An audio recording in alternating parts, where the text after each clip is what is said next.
I remember the way the silverware clinked that night.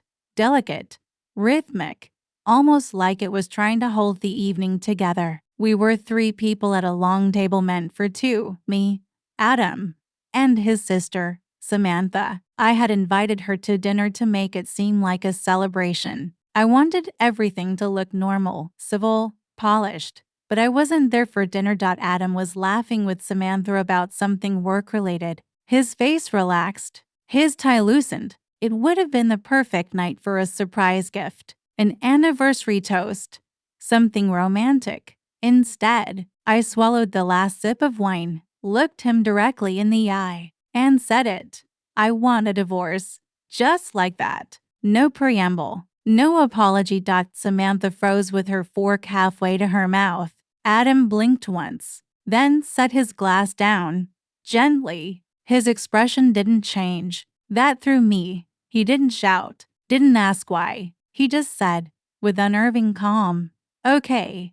And then he added, "You've read the prenup, right?" The room felt colder after that. Samantha excused herself awkwardly. I stayed seated, trying to keep the upper hand. I had rehearsed this moment in the mirror for weeks. But this wasn't how he was supposed to react. I had imagined tears, bargaining, maybe even rage. But Adam, he just nodded. "You'll be hearing from my lawyer. I've already sent her the paperwork," he said, before clearing his plate and leaving the table like nothing had happened. That's when it hit me. He wasn't caught off guard. He was ready. He'd been ready. The control I thought I had. It slipped right through my fingers before I even got to use it. I was still sitting there with my best dress on, playing chess while he'd already checkmated me 10 moves ago. I tried to salvage the moment. "You know, we could talk about this privately," I said, with just enough venom to sting. He glanced at me over his shoulder and said, "We will, in court." And just like that, he walked away, not furious, not heartbroken. Just done. That night, I stayed in the guest room, not because I had to, but because I couldn't bear to sleep next to someone who had already emotionally moved out. I stared at the ceiling, running over everything in my head. I thought I had control. Turns out, Adam was already playing the long game, and I had just stepped into it blind. The next morning, Adam made coffee like he always did. 2 mugs, one for each of us. Cream and sugar in mine, plain in his. Habit.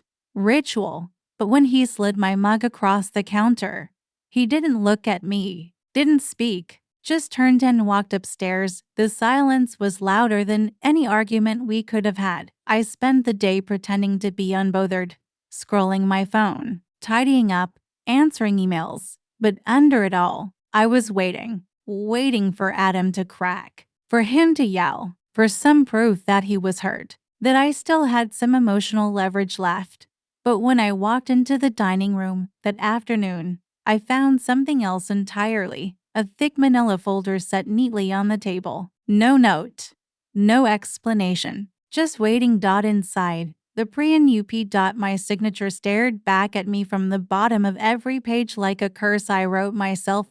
Page after page outlined exactly how this would play out. No shared property, no spousal support, no stake in the business, no leverage. Everything was separated, crystal clear, ironclad. I had signed it 5 years ago, back when I thought forever meant something, back when I believed Adam's caution was just formality, a technicality, something we'd never actually need. Now it was a loaded gun, and I was the one who handed him the bullets. I felt heat rise in my face, panic, shame. I flipped through the papers like I'd find some hidden clause, something to rescue me. But it was airtight. And worse, I realized how calm he'd been because he knew this would happen.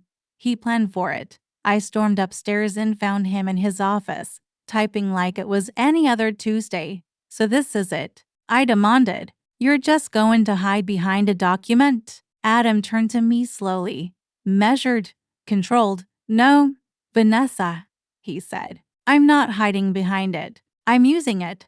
That's when I knew I'd underestimated him completely. I tried to shake him, emotionally, anything to see if he'd flinch.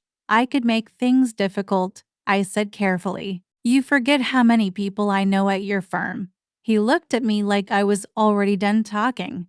Do what you need to, he said. Just remember you signed that too. He opened a drawer and pulled out another document, an NDA I had almost forgotten about, one that prohibited me from publicly discussing anything about his work, clients, finances. I stared at the signature again, my own name, in black ink, sealing my silence. I left his office shaking. I had walked into this thinking I held the detonator, but Adam, he built the bomb and the fallout shelter. I sat on the edge of the bed that night, staring at my reflection. For the first time in a long time, I didn't recognize the woman looking back at me. She wasn't in control. She wasn't feared. She was cornered. And Adam hadn't even raised his voice. 2 days later, he was gone. Not with drama, not with shouting. Just gone. I heard the front door close just after sunrise. When I came downstairs, his keys were missing from the hook. His closet, half empty. Only the essentials were taken. The expensive suit stayed behind. So did the watch I gave him on our anniversary. The only thing that truly mattered was missing. The binder from his office. Gone. I searched for a note, a text, anything. Nothing. I called, and it went to voicemail. I left one message, calm, rehearsed, asking if we could talk. He didn't call back. That afternoon, Diane Mitchell, his lawyer, emailed me. Everything I'd need was in the attached packet. Timelines, court dates, asset listings, even psychological evaluation recommendations for me. Should I decide to push for custody of the dog? The dog. Not a child, not a house, a dog. That's how clinical it all was. I refused to leave the house. It was still mine. My name was still on the deed. He couldn't just walk away and expect me to fold. So I stayed. I called my own lawyers, asked if the prenup could be challenged, if emotional distress could factor in, if my sacrifices over the years counted for anything. They all told me the same thing. It was airtight, but I refused to accept that. I needed something, anything, to reclaim control.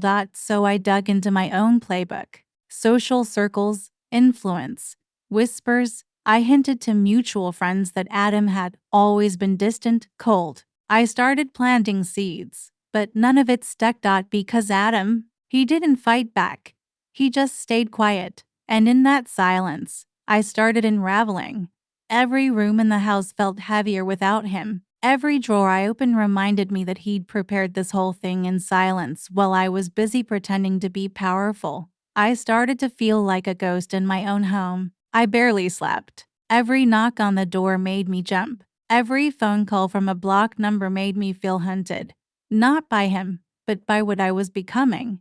I still told people I was fine, that it was mutual, that we were handling it like adults. But inside, I was suffocating. And I knew, deep down, that Adam was watching all of it unfold, just out of reach, quiet, dignified, strategic. He hadn't just left the house. He'd left the narrative. And now, I was left clinging to a story that no one believed anymore, not even me.